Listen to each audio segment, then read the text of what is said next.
Nigerian president of Igbo extraction, Southeast extraction to be precise. We are here today, if you recall, a little over a year ago we were with you when we embarked on this journey, and we felt that time has come for us to do a review of what we have done so far with you. And particularly, we are here to protest the PDP Presidential Review Panel's report recommendation that is scrapping zoning and rotation of its 2023 presidential ticket. We believe that that is what it amounts to. The Igbo Leadership Development Foundation, in consultation with several pan-Igbo organizations, especially the New Generation Leadership Development Foundation, and some well-meaning Nigerians, wish to place on record the following. Number one, we feel greatly worried by the recommendation of the Bala Mohammed Committee set up by the People's Democratic Party, the PDP, to review the party's performance in the 2019 presidential election. In summary, the review panel recommended scrapping of a zoning for the PDP presidential ticket in 2023. The PDP, after receiving the panel's report, set up what they called a technical committee to review the panel's report and get it ready for adoption. We are aware of the surreptitious moves within the party to zone its presidential ticket to the north. That explains why the Bala Mohammed Committee mentioned the Northeast particularly for consideration if zoning must be contemplated at all by the party. For those who missed the panel's report, permit us to refresh your minds with some of the excerpts. And we note the Bala-led committee predicated its wacky decision on the need to get the best hands to pilot Nigeria.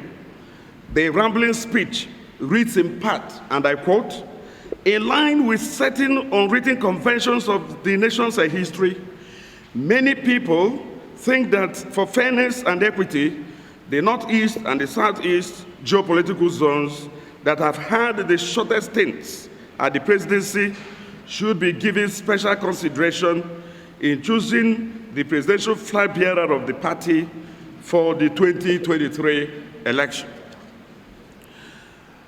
The quotation continues, "While we admit that this is a strong argument, we should not lose sight of the fact that Nigeria is endowed with many capable and very experienced leaders in every part of the country.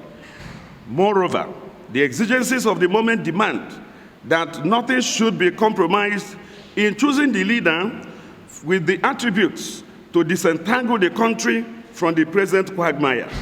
Therefore, we think that every Nigerian from every part of Nigeria, of the country, should be given the opportunity to choose the best candidate through a credible primary election as a way of institutionalizing a merit-based leadership recruitment process for the country." End of quote. We therefore believe that this panel's report contradicted itself and threw both caution and the constitution of the PDP into the gutter by recommending that the PDP presidential ticket be made open to all Nigerians and therefore an all-comers affair. For the avoidance of doubt, permit us to quote the PDP constitution on zoning. The rotation and the zoning principle was ingrained into the PDP's constitution since 2009. Article 7, subsection 2C of the PDP constitution states, and I quote again, "In pursuance of the principle of equity, justice, and fairness, the party shall adhere to the policy of zoning and rotation of party and public elective offices, and it shall be enforced by the appropriate executive committee at all levels, end of quote. So, in line with this express provision of the PDP constitution, since power has resided in the North for 2 straight terms, it has to move south, specifically the Southeast, in the spirit of rotation and zoning, which has been in practice in Nigeria since we returned to the present democratic dispensation in 1999. All the political parties ought to flow from this national understanding. The PDP, APC, and other major political parties cannot be moving north when power is supposed to be moving south. If they hold the unity and continued corporate existence of this country dear to their heart. It is in this context that Igbo Leadership Development Foundation found the Governor Bala Mohammed-led PDP post-election review panel report submitted to the Prince Uche Secondus-led National Working Committee of the PDP very vexatious, provocative, unacceptable, and indeed condemnable. The report has attempted to repudiate the principle of zoning and rotation of the presidential seat between North and South Nigeria, which has brought so much stability and sanity to the polity since the return of the country to democratic governance in 1999. Such party leaders pushing for the jettisoning of rotation and zoning of presidential seat when their zones have filled the office based on the same principle are promoting injustice in an unhealthy and ungentlemanly equivocation, which goes to reinforce the belief of many that there is no honor and decency in politics in Nigeria, particularly in the PDP. You will recall that a one-time governor and now a senator, a serving senator, once called the PDP Papa Deceived Peking. We in Igbo Leadership Development Foundation can only remind such leaders in the PDP and indeed in all the political parties in Nigeria who now believe that zoning no longer matters to refresh their minds and recall that the one reason the PDP lost power in 2015 was because of repudiation of zoning, which presupposed that North should complete its 8-year term under former President Omar Yar'Adua. We need not remind those politicians who believe that the PDP will return to power at the center through elite conspiracy to read the handwriting on the wall and see a repeat of history in the making. The protest votes, which swept the PDP out of Asorok, is fermenting again, and the leaders who are guiding their political parties along this inglorious path have only themselves to blame if they do not perish the plot forthwith. Igbo Leadership Development Foundation wants to place on record that we recognize the fact that all these surreptitious moves to scuttle zoning in the political parties is aimed at stopping the Southeast from producing the president of Nigeria in 2023, being the only zone yet to take a turn on that count in the southern part of the country. Consequently, we call upon the critical stakeholders in PDP in particular, and all the other political parties, and indeed all well-meaning Nigerians, to urgently and publicly denounce the Bala Mohammed report. Igbo Leadership Development Foundation wishes to warn that there will be consequence if our efforts at promoting peace and unity in Nigeria through dialogue is sabotaged, and if the hope and aspiration of the Southeast to produce the president of Nigeria 2023 is frustrated and unduly dashed through such machinations. In specific terms, the Igbo Leadership Development Foundation will go all out in mobilizing the Southeast to get even with any political party which believes or acts in a manner as though the Southeast does not count in the current political equation. It will be recalled that the Igbo Leadership Development Foundation, in pursuit of its peace and national unity, organized a national conversation titled the great debate for national unity, which focused on federal character, restructuring, and rotation of presidential power in Nigeria. That historic event, held on March 5th, 2020 at Sheraton Hotel, Abuja, it was organized by our organization in collaboration with Gregory University, Uturu, New Generation Leadership Development Foundation, and Center for International Advanced Professional Studies, Lagos. We will continue to preach peace, equity, and fairness in the relationships among ethnic nationalities in Nigeria, including the rotation of presidential power in our politics. The Igbo Leadership Development Foundation remains a pan-Igbo socio-political group focusing on promoting good governance, equity, and conscientious leadership in Nigeria, with particular interest in the Southeast geopolitical zone. As you are aware, the foundation at the moment is promoting the emergence of a Nigerian president of Southeast extraction in 2023 general elections. The simple reason is that the Southeast is the only geopolitical zone in southern part of Nigeria that has not produced a president for the country in the present democratic dispensation. For political purpose, the Igbo Leaders Development Foundation has been consulting and searching for the best of the Southeast extraction, and has narrowed its search to 4 personalities that we want to push forward to Nigerians for consideration.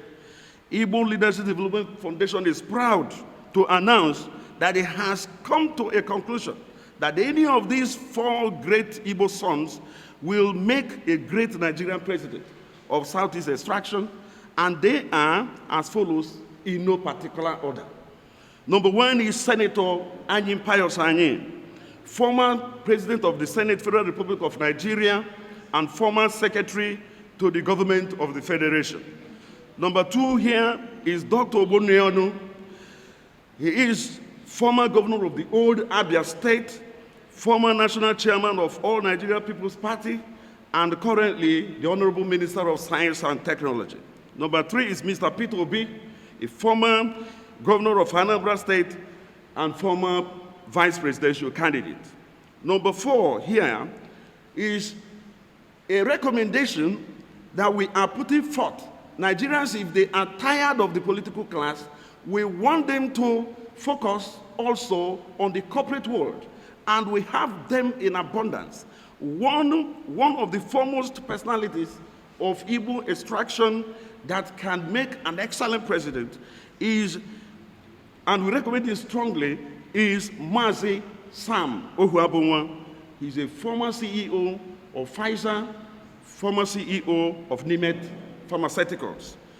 We believe that the emergence of a Nigerian president of Southeast extraction is not only long overdue, but also a win-win and most auspicious at this point in our nation's history, as it would complement the post-war rehabilitation, reconciliation, and reconstruction policy of the Federal Republic of the Federal Government of Nigeria, and cement our nation's unity.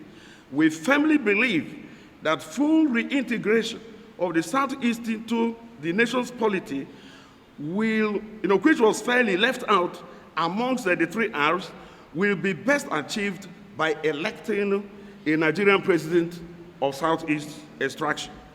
The emergence of Nigerian president of Southeast extraction will also douse the nerve of separatist agitations by the people who strongly believe, rightly or wrongly, that Nigeria has continued to deal unfair blows on the people of the Southeast because of the Civil War. At this point in Nigeria's history, the power givers and power influencers are expected to use the Obasanjo-Falaye formula to zone the presidency to the Southeast in 2023.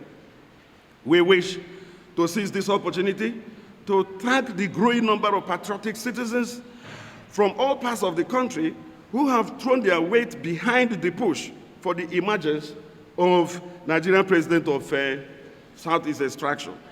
Any political party which chooses to ignore this prevailing national sentiment does so at its own peril and should be prepared to forego the support of the Southeast in particular and the support of well-meaning Nigerians who believe in fairness, equity, and justice.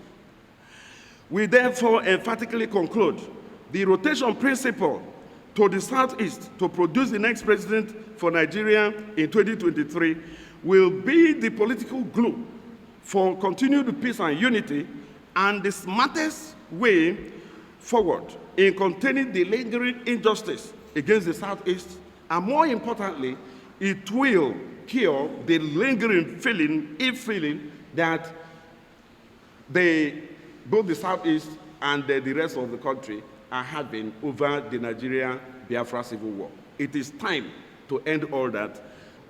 You will understand that when we were here last year or so, when we presented some names we considered as potential candidates for president from the Southeast, we were of the opinion that we had in abundance eminently qualified gentlemen and ladies who can make good president for Nigeria. That arose out of the mischievous characterization by so many people, or some people, who normally said, okay, who would the Southeast present? And we attempted to say that the Southeast, even on a state-by-state basis, have eminently qualified people. That was why we put out those lists in the past. Now, we are narrowing the list down to 4 because of practical purposes. And we believe that these people have shown what they can do, and their national visibility can attest to that. Now, there was a question you asked concerning why we singled out the PDP and why we are condemning the action of the Bala-led committee. In every statement we've ever made, we say that we are focusing mainly on the 2 major political parties, the APC and the PDP, who have the capacity to produce presidential candidates who will eventually emerge as president because they have the national capacity to do that. There are many political parties in Nigeria, but these 2 are the major political parties, and they have been in power in rotation basis. Now, it is not only that we want to defect from PDP to APC. No, it is a warning shot to both the PDP and APC. APC has not come out categorically like the PDP did to say that they are throwing their presidential ticket for all, and they are disrespecting the zoning principle. They have not, but the PDP has. That was why we zeroed in on the PDP. If the APC does the same, we're still going to respond to whatever they have to do. But we are thinking about a PDP that has gotten the support of the Southeast over the years, and it is seeming that they are propagating the worst sabotage and betrayal of any political party to a section of the country that has subverted them over the years. And when they fly, they want to fly a very dangerous kite. They are normally very ambiguous. Throughout what we read today and presented, we were talking about the rotation of the presidency between the North and South. And if anybody has not set out to make any mischief, the issue of any zone in the northern part of Nigeria should not come in their response. Because as it stands, power has resided in the North for 8 years, or approximately when it will end in 2023. Why bring up the North? In the South, where the focus should be, it is only the Southeast that has not in this present dispensation. They are pushing to retain the presidential ticket of the PDP in the North. That is the truth. You are journalists. You can nose around. You can find it. I listened to their national publicity secretary, Olabondeon. You know, he was saying that they are yet to decide. Do you need to set up a technical committee to review what is already expressly contained in your constitution. Express mention of one thing is an express exclusion of another. If they want to set aside zoning, the first thing to do is to amend the constitution. You must expunge that clause in your constitution. You are no longer rotating. You cannot use a presidential report to set aside a party's constitution. And that brings me to the next action we are likely to take. If they continue along this inglorious path, we will be forced to approach the court, to use the Nigerian court to compel the PDP to respect their own constitution. Yes, it's justiciable, it's actionable. We will get the Nigerian courts to compel the PDP to respect their own constitution. There will be no, if they failed a northern candidate in 2023, you will see us in court. We'll be in court with them until the end of that election. Omahi is absolutely right. You see, at his level and given his position, he has access to more information than you and I. There are nocturnal meetings going on. We are aware of these meetings. There are clandestine meetings going on to retain power in the North in 2023.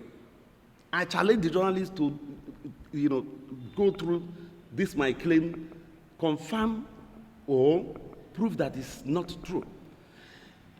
It's going on as we speak. And if we do not fight, the people who are pushing this agenda will have their way. So we need to fight. Look, this is democracy. We are calling for social justice, equity, fairness. We are not saying that the Nigerian president of Southeast extraction will be a silver bullet that will cure all our problems. I don't think so, right? But I think that there are some intrinsic values in electing a Nigerian president from that part of the country. One, like we talked about the reintegration, one of the 3 R's that was put forward by the Gowan administration when the war ended. As far as we are concerned, the Southeast has not been reintegrated into the Nigerian polity. The reasons are all over the place, even constitutional. The Southeast is the only zone in Nigeria that has only 5 states.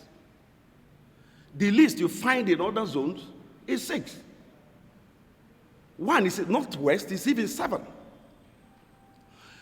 That is at state level. When you come to local governments, the way and manner they were created by the military administrations, what they did went against the rules of justice and equity. If you calculate the number of local governments you have in Nigeria, next to the zone that has, second to the list, you see a difference of over 80 to 90 local governments. By that I mean the differential between the Southeast and another zone in terms of the number of local governments is between 80 and 90 local governments. And yet, the states and the local governments are the basis for revenue sharing, not mobilization. You don't use it to mobilize revenue.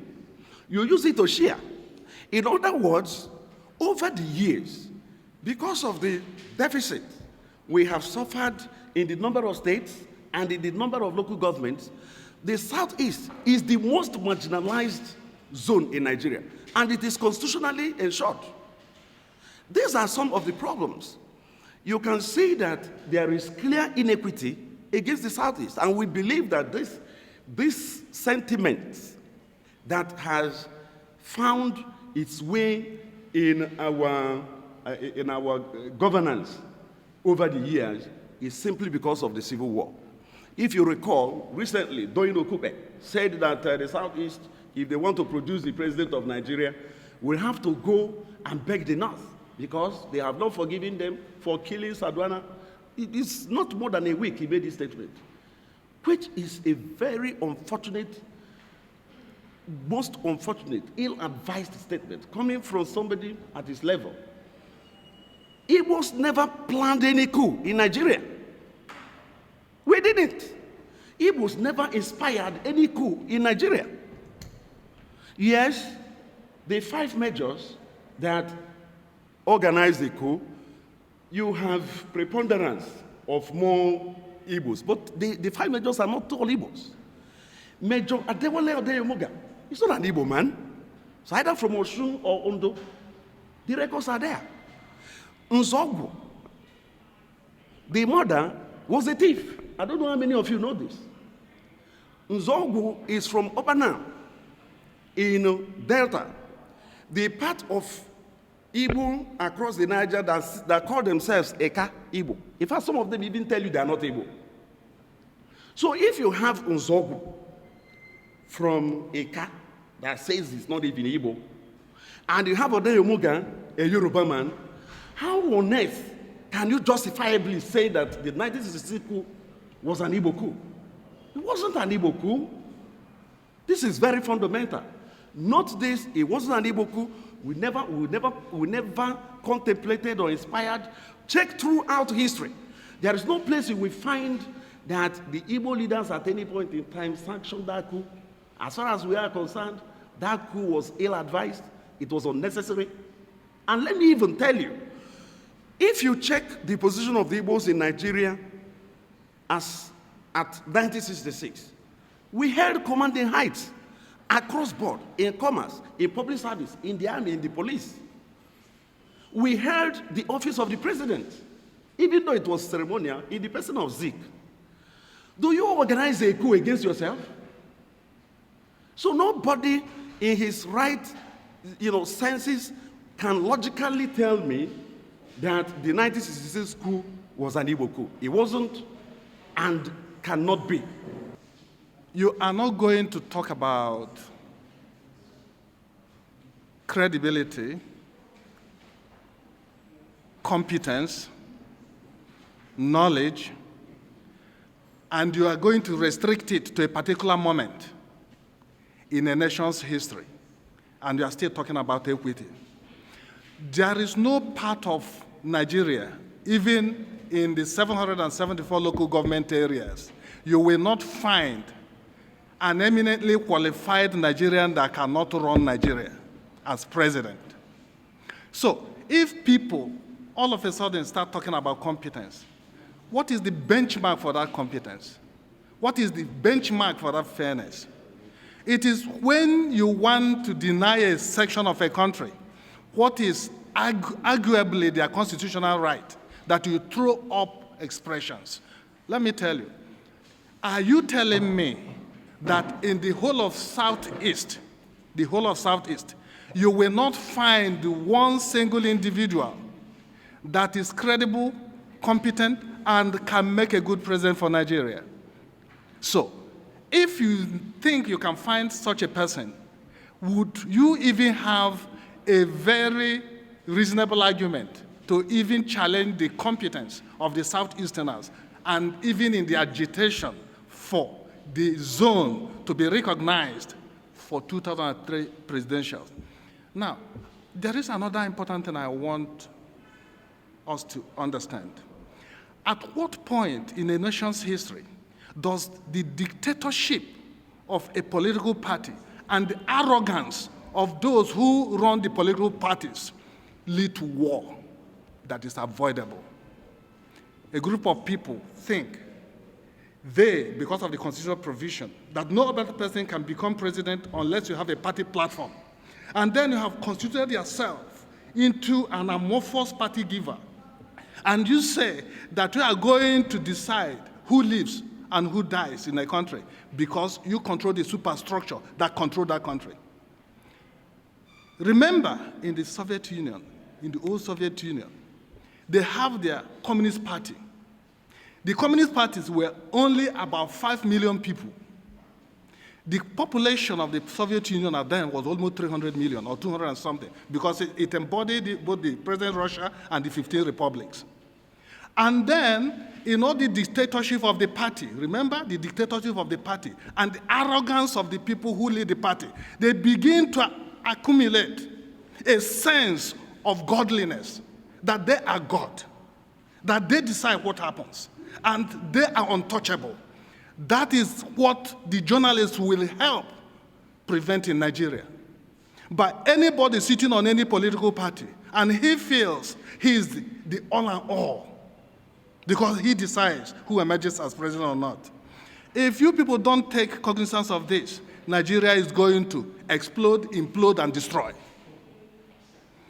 What we've been doing for the past 5 years is trying to build up a sense of conscientiousness among the average Nigerian population about fairness, equity, and justice. Remember, each time they want to do something stupid in Nigeria, they know that the only person to attack is the Igbo person, especially the Igbo person in the Southeast. If I want a favor from the president, I will say, oh, the Igbo people did this. If I wanted it must stop if Nigeria must move forward. And that is what we've been trying to do in organizing the unity dialogue, which we, the great debate. Go beyond party veils and see what is real that can move Nigeria forward. So, credibility, integrity, competence resides in the Southeast. Let somebody prove me wrong. Since we have decided to be a country, let us have one. And do not forget that the basic principle that was agreed upon by the colonial Britain by the time they wanted to leave, just before independence, especially as decided at the Lancaster Constitutional Conference of 1957, is that Nigeria must be predicated on through federalism. That's it. And we started as a tripod. Later, we brought in the Midwest region. Now you have 36 states, with Southeast only 5 states. Do you get the point? We need to change all this. Let us move the country forward. Since we have decided to have a country, let us say, have one.